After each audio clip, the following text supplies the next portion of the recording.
2020's been a good year of really making us rethink a lot of stuff. And I really appreciate that in Floor 107, they made us rethink the use of Sol Badguy. What's going on, guys? This is Arkaden, and today we're going to be talking about Floor 107, which is the floor that you have to fight Pavel. I will say right in advance, I actually did find this particular composition and strategy by looking through the statistics again for the floor just to see people that had beat it, and then looking on YouTube already just to see what are other people doing on these floors as we continue to move forward, because a lot of people not having Spectre Tenebria and other things, we had to get a little creative. So big shout out to Hora Epic. I wanted to say in advance, man, great job. Really love it. And now I'm going to take what this strategy is and explain a little bit of what my take was when I went and used this on the fight and why I think the strategy is so valuable. So let's first talk about the team composition. So first of all, we're going to start off with Lilias. Lilias is actually so good here, having the ability to basically have dual attacks on her S1 as well as an S3 that can cleanse off debuffs, made her extremely valuable. Also, the reality that she was able to wear an Arius the whole time made it so that you ended up having a lot of damage mitigation outright to some of your other less strong characters or less healthy characters.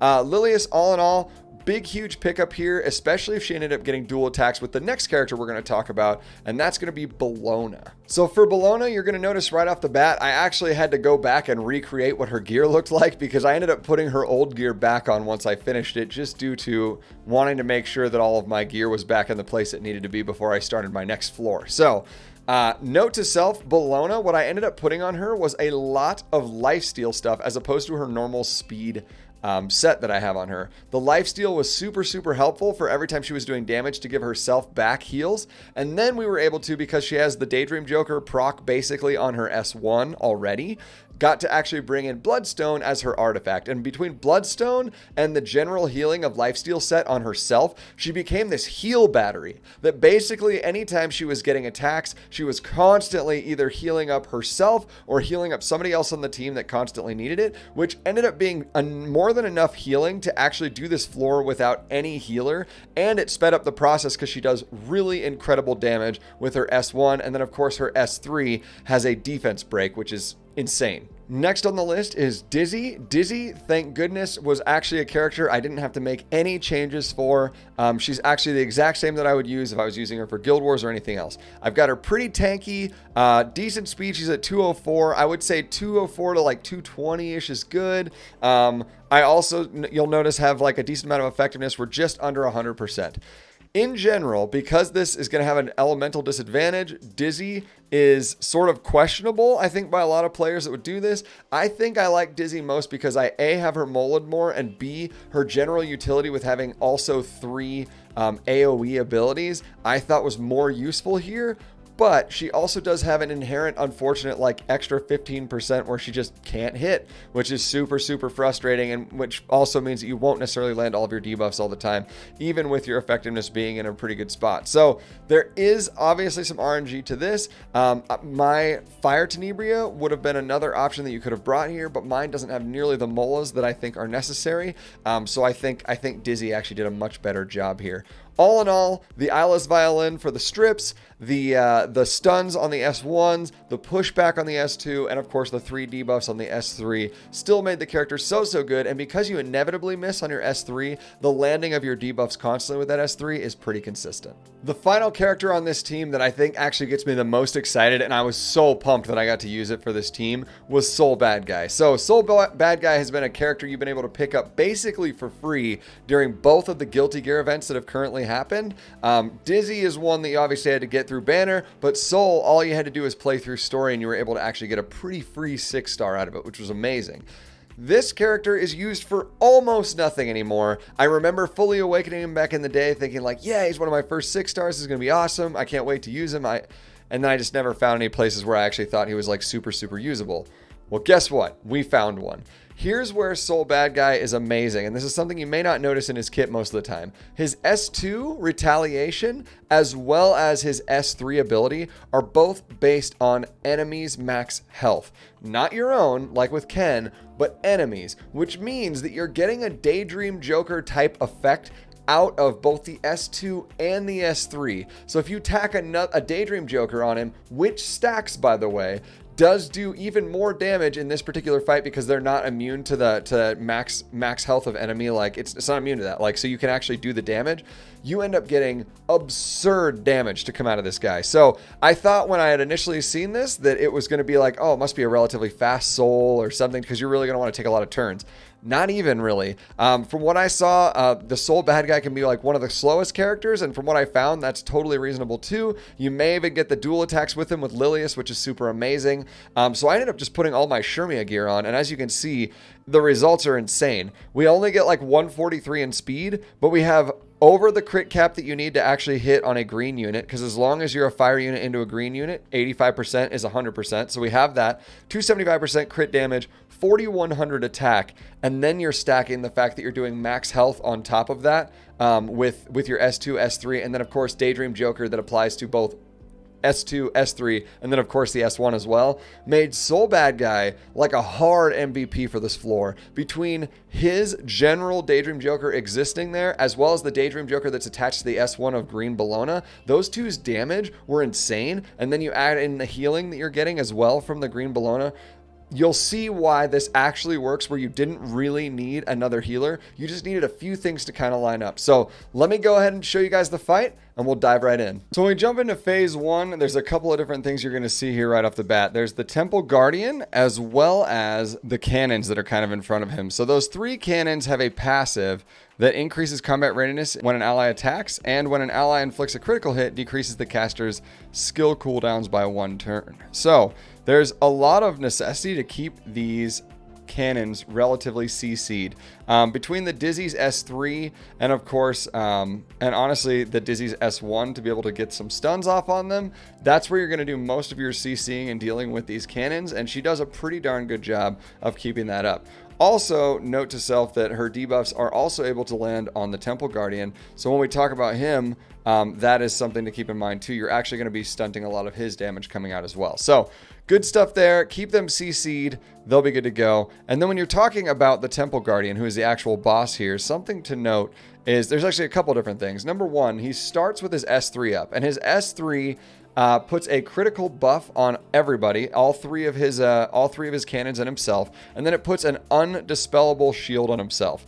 So the Eyeless Violin can strip off the critical chance, which is really, really nice because again, you get rid of the crits, you have less to worry about with those cannons. And then the other thing is you can strip off the crit buff off of the boss in the process as well with that Eyeless. So super nice.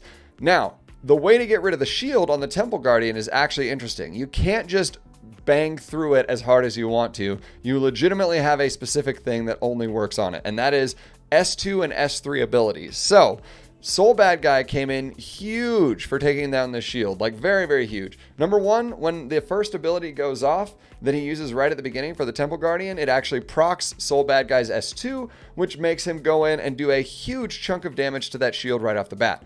Then when it's Sol's turn again, you can S3 and that will take out the rest of the shield or darn close to it, and you're good to go. If you still need a little bit of extra, obviously you can use the S3 from Bellona, which is worth it anyways, just to try and get a defense break off. And then of course the S3 from Lilias, and you'll do a little more damage as well with the S2 and S3 of Dizzy. So after the shield is gone, you can freely S1 the Temple Guardian. So my suggestion would be, if you know that you're going to be getting back to the point where the shield is going to come back up again because the boss is getting near his S3 again, make sure that you're in a position where you've got some S2s and S3s up quickly so you can get through it fast. All in all, this first phase is actually relatively quick, especially with this particular team, because you don't have any healers. So you're just doing large amounts of damage to this boss as fast as you possibly can. I would suggest just doing anything that you can to get as many souls as you can for the next phase, but also just note that trying to keep up all of your abilities all the time can be a little bit challenging here just due to the way that shield mechanic works. So if you enter the next phase and you don't have every single thing up, it's kind of okay, but as many of the skills as you can be ready to actually have ready to rock once you get into the Pavel stage is going to be helpful. So a full bar of souls is good, as well as many skills as you can muster for the second phase. As we finish up phase 1, you'll notice that once you kill the Temple Guardian, an actual buff is now on your characters called Healing Touch, which recovers the caster's health proportional to the damage dealt, unaffected by any effects related to the buff. So this is kind of like your method of healing, while at the same time with Pavel, if we start jumping into what he has and what his dog has, it's actually there to very intentionally shut that buff down. So let's just take a quick look and just kind of note to self. So his S1 swiftly attacks with the sword with a 75% chance to decrease hit for 2 turns and increase one random ally's combat readiness by 20%.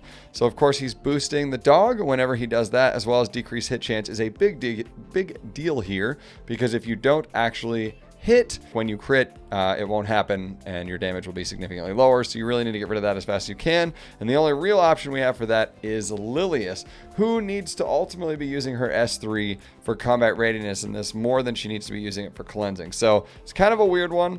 The S3 though, which is the ability that first happens when Pavel starts the fight, is Destructive Pursuit, which attacks the enemy with wolf energy when the caster is buffed, stuns for 2 turns. When the caster has 2 or more buffs, decreases the caster's skill cooldown by 2 turns. Ignores effect resist, increases hit chance and crit chance by 100% when using the skill, and after attacking, deals additional damage equivalent to 20% of the enemy's current health. And this effect greatly increases when the caster is buffed. So, as you can tell based on everything in that S3, a buffed Pavel is a bad Pavel. We really need that Pavel to be stripped as much as possible. Isla's Violin is huge and really needs to come in huge here, because if those debuffs don't get taken off, between the combat readiness push in general of the dog, and then you look at what the dog does, which I believe also has some combat readiness push, because if you look at the S2, or S1 rather, bites the enemy, stealing a buff and grants the effect to all allies. When the caster is buffed, triggers a dual attack. And on that dual attack, you're actually going to attack with Pavel as well, which shoots a storm bullet at all enemies, decreasing a random enemy's combat readiness by 100 and increasing skill cooldowns by 1 turn. You're basically just saying, if you don't control the buffs in this fight, Pavel and the dog will just run turn after turn after turn on you and will literally just run the game on you. It'll be over so fast you won't even know what happened. So getting rid of buffs is going to be a very, very, very big deal in this fight, so keep that in mind. The S3 on the dog howls towards enemies, dispelling all debuffs from all allies before granting them a random buff for 3 turns. So where they're getting the buffs from is on this S3 from the dog, and the dog is also getting rid of all of your dizzy debuffs and what have you, or whether that's dizzy or Bellona with the defense break. So when you are looking at the 2 characters S3s and which one is most important to pay attention to, and when it's time to really start doing a lot of like combat readiness pushing back, it really comes down to making sure that the dog doesn't S3. Pavel S3ing hurts, but it's not so bad as long as the buffs are gone on him. The Angara, when it actually gets rid of all debuffs and then adds a buff to Pavel, makes that S3 hit so much harder. So, and honestly, it gets to the point of it being just really, really ridiculous to get through. So if you can control these buffs to the best of your ability and you're stripping them off, and you have a little bit of luck on your side when it comes to landing debuffs on the dizzy, particularly those stuns on the Angara, you're going to be in the clear. It's so good and so much better when that kind of stuff happens. You actually have so much control over the fight. Now, if they don't, you'll just restart and you'll start again. The nice beauty of this team is that it's fast. You can go from phase 1 to phase 2 in literally no time flat, especially if you make sure that your SSB lands the defense break on the very first turn on the first phase. The fastest I did it was 2 minutes and 30 seconds. It was very quick. And so getting into this phase is pretty okay if you don't win it right off the bat. You're okay with dealing with the RNG just a little bit. As you continue through this fight, though, you'll notice Pavel at 50%, no matter if you have the dog CC'd or not, it will actually completely get rid of the CCs on the dog that are stopping it from turning into Rused. It will turn into Rused. It will then use its S3 to rebuff up and kind of restart what the dog would have already been doing. I had happen one time where my soul's effectiveness was enough to actually just accidentally land the silence on the Angara. That does not happen on this attempt, but it did happen on an attempt before. And if that happens, it's really, really good, because then you've got it multiple turns before the Rused actually is able to like do any of its buff giving or anything there, and that like slows down and makes that last phase so much easier. assuming you're not as lucky, because I wasn't that lucky most of the time, you're better off just assuming the dog's coming up. Continue to go back to what you were doing. Get rid of buffs as fast as you can. Save a Dizzy S3 for that 50% mark so you can actually start laying that down ASAP. And make sure that you're not going to lay down a Dizzy S3 right when the Angara is about to do its S3, because right afterwards it will just cleanse it off. So you want to just be trying to be cognizant of that. Always be aware when you're at the 50% mark, as much as you can, utilize your souls to the best of your ability. Use Archies. Archies are totally fine. Really good amounts of damage here. And there's really not a lot of other burns that work super well except for Dizzy's S3 into S2. So don't worry about spending all the extra souls on anything else, really. I would say more than anything, the Dizzy's S3 into S2 to be able to make sure that you have some combat manipulation as well as keeping those debuffs up ends up being so much more beneficial for you, like across the board, and gives you more time to do S1s on Dizzy, ultimately potentially getting the stuns you're looking for on the Angara. So if you can get that all controlled, you'll notice I do lose 2 units on the way down to actually finish this, and we did end up having to use Archie as the final finisher, but I feel like that's going to be pretty common. The Ruzit phase does make this does make the fight speed up a lot, and you're going to win it fast or you're going to lose it fast, but it's all going to depend on how those buffs land. So that's it. That's 107. So noting that the team basically didn't give any buffs and got rid of debuffs, as well as got rid of buffs on the other team, that's really what was super huge here. That's really why we were able to get away with not having any kind of extra healing. The healing from just SSB and the damage output of the SSB S1 and the damage output of the Sol Badguy on the S2, S3, plus his Daydream Joker on S1, and then the mitigation between the other 2 characters of Dizzy and Lilias made this just a beautiful composition. Again, big shout out to this composition. I loved it. I thought it was really fun. It was a pain every once in a while of trying to get through it, but after you've experienced the pain of 105, 104, 103, 102, listen, after you've experienced all of that, this floor is going to literally feel like, okay, I'm willing to put some RNG into this fight because I didn't have to spend 25 minutes before I got to actually fight the second phase. It's a very quick early, and you get to try the second phase relatively quickly afterwards, which is why I think it didn't take nearly as long for me to get through it, even though there were still definitely some layers of RNG. So good stuff. Love you guys. Appreciate that you guys are watching this content. Make sure that you guys drop a like, comment, subscribe if this is the kind of content that you love, as well as I know this is probably content that a lot of you guys haven't gotten to yet. So I may see you guys months down the road when you actually get a chance to see this video, but if you do, again, still like it, comment, subscribe. We just appreciate all the good feedback, and we will see you guys in the next video. 108, baby. Peace.